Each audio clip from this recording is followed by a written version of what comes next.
Bonjour à tous et bienvenue pour cette nouvelle vidéo. Aujourd'hui c'est un peu particulier parce que je vais vous parler de ma vie.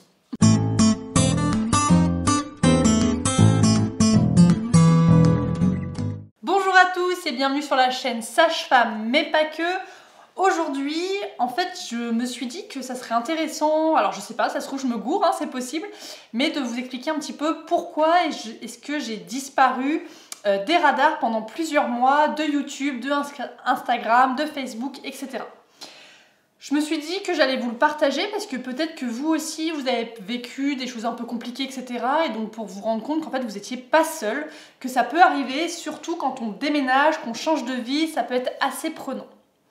Alors tout d'abord, j'étais crevée. Crevée, alors déjà j'ai des cernes, hein, vous le voyez, mais ça j'en ai malheureusement quasiment tout le temps, surtout avec mon métier de sage-femme qui travaille le jour et la nuit. On a des rythmes très différents et c'est vrai que du coup la fatigue s'accumule, etc. Mais donc j'étais épuisée, il fallait organiser un déménagement, changer tous les papiers, changer les adresses, faire les cartons, installer, réorganiser la maison, etc., etc. Bref, vraiment très fatigant. De plus, j'arrivais dans un nouvel hôpital avec des nouvelles équipes, mais aussi des nouveaux protocoles, des nouveaux matériels. Alors ça paraît peut-être anodin, mais rien que le cathéter pour piquer, pour perfuser les patientes, c'était pas le même matériel que ce que moi j'avais dans mon ancien hôpital. Ça paraît anodin, toutes ces petites choses, mais tout accumulé fait qu'en fait c'est fatigant pour l'esprit parce qu'on est toujours à 100% en ébullition pour apprendre, réapprendre, revoir les protocoles qu'on pensait connaître mais finalement qui ont changé là où on est, etc. C'est très instructif, c'est très intéressant, mais c'est aussi très fatigant. De plus, arriver dans une nouvelle équipe, donc c'est faire connaissance avec des nouvelles personnes, que ce soit des médecins, des sages-femmes, des auxiliaires, des infirmières, des psychologues, des assistantes sociales, etc. Bref, tous les corps de métier. Et donc il faut qu'ils gagnent en tout cas votre confiance. Savoir, donc ils vont vous juger, ils vont voir un petit peu est-ce que vous travaillez bien, est-ce que vous êtes plutôt solidaire, est-ce que vous êtes plutôt compétente, est-ce que vous réagissez rapidement, est-ce que vous subissez le stress, comment est-ce que vous l'appréhendez. Et tout ça, mine de rien, je ne m'étais pas forcément rendu compte, mais vu que ça faisait 6 ans et demi que je travaillais au même endroit, en fait tout le monde me connaissait. Et je n'avais plus à faire de mes preuves en fait. Les gens savaient que travailler avec moi voulait dire ça. Donc a priori j'étais plutôt respectée et plutôt reconnue. Mais ça s'est fait tout seul en fait. Je m'en suis pas vraiment rendu compte parce que j'ai commencé comme toute jeune diplômée et au fur et à mesure j'ai évolué. Là j'arrive avec un petit bagage en tout cas de connaissances, avec une expérience de 6 ans et demi, maintenant 7 ans. Et donc ça me fait bizarre en fait qu'on me réévalue comme à mon premier jour. Mais c'est tout à fait normal parce que les équipes ne vous connaissent pas et donc pour vous ça peut être assez, c'est un peu déstabilisant et en même temps ça paraît logique pour les autres. Donc au début, les médecins venaient régulièrement voir si j'analysais correctement les rythmes cardiaques, mes collègues venaient surveiller entre guillemets mes prises en charge, les auxiliaires se demandaient justement comment était ma manière de communiquer. Bref, voilà, je me sentais quand même un petit peu jugée. Alors, je pense que c'est pas volontaire, je pense que c'est tout à fait logique. Mais c'est ça en fait, d'arriver dans une nouvelle équipe, il faut se réapproprier un petit peu tout le monde, il faut faire connaissance. Alors il y a des magnifiques rencontres, c'est vraiment super. Et puis ce qui est chouette en fait, j'ai l'impression, c'est qu'il y a des gens géniaux, mais partout. En fait, moi, j'avais de la chance dans mon ancienne équipe d'avoir vraiment une super communication, collaboration, etc. Et je me rends compte que dans ma nouvelle équipe, mais c'est exactement pareil. C'est-à-dire que les gens sont géniaux, sont hyper accueillants, sont hyper compétents. Et en fait, ça fait vraiment du bien, ça fait vraiment plaisir, ça fait chaud au cœur. Et donc c'est vraiment, c'est super quoi. Parce que c'est vrai qu'on sait toujours ce qu'on quitte quand on change de travail, mais on ne sait jamais ce qu'on a. Et là, pour le coup, aucun regret, les gens sont vraiment super. Donc en plus, on est dans le Nord, ils sont accueillants, ils sont joyeux, ils sont chaleureux. Enfin vraiment, non, top, top, top, top. Par ailleurs, donc troisièmement, le rythme. Alors je sais pas si quand vous changez de travail, est-ce que vous changez de rythme? Alors pour les travails plutôt classiques, c'est vrai que c'est souvent du lundi au vendredi, mais pour nous, dans le système de soins, avant, moi, je faisais 5 semaines de jour, 5 semaines de nuit. 5 semaines de jour, 5 semaines de nuit.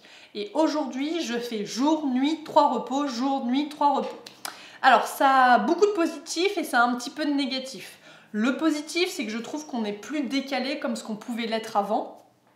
Parce qu'avant, quand je faisais 2 à 3 nuits d'affilée, et après, quand j'étais de nuit de repos chez moi, en fait, j'étais réveillée toute la nuit parce que mon corps me disait, bah en fait, normalement là t'es réveillée, donc je t'ai maintenu en éveil la nuit dernière et la nuit d'avant, donc pourquoi est-ce que là t'essayes de dormir? Je comprends pas. Et donc là, c'est vrai que le fait d'avoir qu'une seule nuit à la fois, ça dérègle moins le corps et donc je trouve qu'on est moins décalé, qu'on dort mieux. Par contre, l'inconvénient, c'est qu'en fait, quand on fait une nuit, on n'a fait qu'une seule nuit, donc on récupère mieux, mais on dort aussi moins. C'est-à-dire que souvent, quand on fait 2 nuits d'affilée, on va essayer de dormir quasiment toute la journée entre les 2 nuits. Là, on fait une seule nuit, en fait, on va dormir jusqu'à midi et demi, 13h. Ça m'arrive très très rarement de dormir jusqu'à 15h, c'est extrêmement rare. La règle générale, c'est midi et demi, 13h. En général, moi, je me réveille à cette heure-là. Et finalement, j'ai dormi quoi 3 heures, 4 heures maximum. Et donc, c'est vrai que 4 heures de sommeil qui remplace toute une nuit, bah, le soir, s'il faut que je me couche plus tôt que ça, parce que si je fais une nuit normale de 8 heures et que j'ai dormi 4 heures avant, il me manque toujours 4 heures de sommeil. Donc voilà, donc mine de rien, tout doucement, j'ai un peu de sommeil qui s'accumule en moins, en moins, en moins. Et tout d'un coup, j'en peux plus, je suis au bout de ma vie. Et donc là, je fais une énorme nuit de 12 heures pour essayer de récupérer. Mais déjà, de base, je suis une énorme dormeuse. Ça, faut le savoir, je dors beaucoup. Et donc c'est vrai que les nuits qui sont comme ça un petit peu coupées, et on grignote des petites heures de sommeil par-ci, par-là. Voilà, on le sent au fur et à mesure des mois qui y passent et c'est vrai que j'avais un énorme besoin de vacances. Donc moi, mes vacances d'été, ça a été en octobre.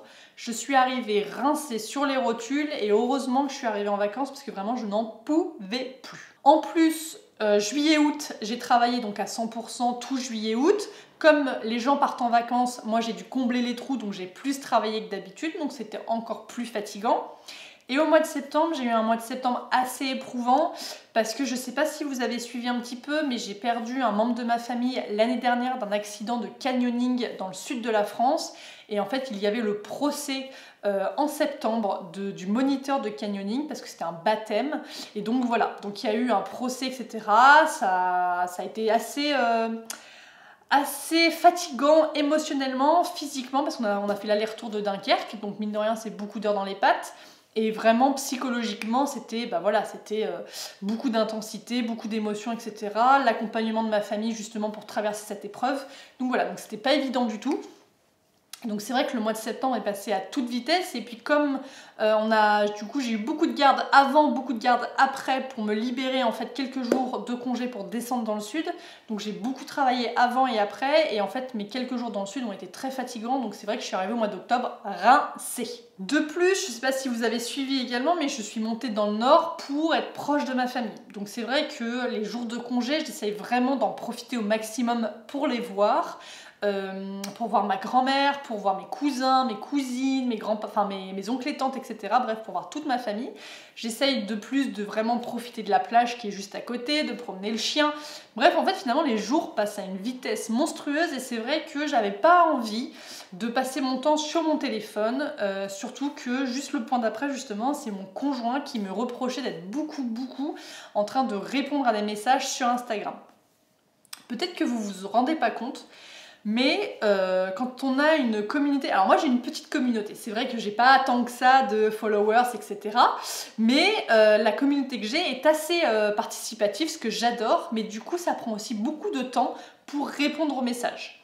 Alors, quand c'est des consultations, des choses comme ça je ne réponds pas parce que je ne fais pas de consultation sur les réseaux sociaux. Voilà, déjà parce que c'est une prise de décision, une prise de responsabilité sur les réseaux sociaux qui n'est pas à assumer. Par contre, voilà, des conseils ou des informations, tout ça, j'essaye vraiment d'en donner au maximum. Mais ça prend un temps monstrueux. Et c'est vrai que quand je suis au lit, à 22h, juste je regarde un petit coup de mon téléphone juste avant de me coucher, ce qui n'est pas l'idéal, et d'ailleurs ce que je me rendais pas compte à la base, mais maintenant je commence à m'en rendre compte, je recevais une photo de vulve dans mon lit. Voilà, c'était vraiment, clairement, j'en avais un petit peu ras-le-bol. C'est clairement pas pour ça qu'en fait je m'étais mis sur les réseaux sociaux. Donc je me suis beaucoup remise en question, est-ce que les gens comprennent pourquoi est-ce qu'on est là, etc. etc. Et donc je m'étais dit, bah écoutez, je fais une pause, je prends un peu de temps pour moi, je réfléchis, puis je verrai un petit peu ce que je décide. Et en fait, je me suis rendu compte que ça commençait à me manquer, que j'avais quand même envie de revenir tout doucement, alors à mon rythme, sans prise de... Je voulais pas me mettre la pression, je voulais arrêter de me comparer toujours aux autres parce que c'est vrai que j'avais tendance beaucoup à me dire oh, elle a mieux, lui il a mieux, elle a plus, lui il a ci, elle a ça et moi j'ai pas. Et en fait je me suis rendu compte que je faisais plus ça par plaisir, que ça me bouffait Et voilà, donc je me suis dit que clairement je devais pas être la seule, enfin, en tout cas j'espère pas. Mais voilà, si vous aussi vous êtes dans ces cas-là à toujours vous comparer, que ça un peu vous mine le moral, des choses comme ça, mais finalement, pourquoi est-ce que vous faites les choses? Pourquoi est-ce que vraiment, est-ce que ça vous fait du bien ou pas? Si ça vous fait du bien, ça vous fait plaisir, si ça vous met en joie, alors continuez et essayez de ne plus regarder autour de vous. Alors clairement, c'est super dur hein, parce que moi-même la première, souvent j'ai tendance à me comparer, etc. Donc c'est vraiment un travail que j'essaye de faire. Mais je me suis rendu compte que quand j'avais arrêté tous réseaux sociaux, tout ça, bah finalement ça me manquait. Donc finalement je le faisais vraiment pour moi et pas pour les autres. Donc je suis arrivée en octobre, où vraiment les 3 semaines de vacances, je n'ai absolument rien fait. Enfin on est parti en vacances, on est parti un petit peu aux Canaries en Espagne, on est parti un petit peu dans le sud de la France, etc. etc. Mais en tout cas, pas de pression, pas de responsabilité, vraiment déconnexion totale. Manger, boire avec modération, enfin pas toujours, mais en tout cas modération, attention. Voilà, enfin vraiment du repos, des vraies vacances, du repos, etc. Donc c'était vraiment super. Et donc je suis revenue au mois de novembre vraiment chargée à bloc, parce que j'ai eu 3 semaines de vacances en octobre. Bon, le mois de novembre, il a été full en termes de garde. Hein. J'ai vraiment enchaîné. Mais voilà, donc c'est pour ça qu'aujourd'hui j'ai des grosses cernes parce que j'ai beaucoup enchaîné. Mais voilà, je suis revenue motivée, donc c'est pour ça que je voulais un petit peu vous partager ça. Si vous aussi vous voulez prendre le temps pour vous, etc., mais accordez-vous des moments vraiment de calme. Faites ce que vous avez envie, faites ce qui vous fait plaisir et profitez à fond parce qu'en fait le temps passe trop vite et personne ne va vous dire en fait fais une pause. Enfin, c'est rare quand même que quelqu'un vous dise vraiment quoi faire pour votre bien-être. Donc essayez de penser à vous, qu'est-ce qui vous fait du bien et qu'est-ce qui vous apporte de la joie, du bonheur. Est-ce que c'est vos proches, est-ce que c'est votre travail, est-ce que c'est vos animaux? Et essayez justement de passer le plus de temps possible avec ce qui vous apporte le plus de bonheur.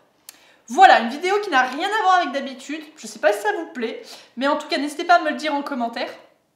Et puis sinon moi je vous dis à très bientôt pour une prochaine vidéo. Au revoir!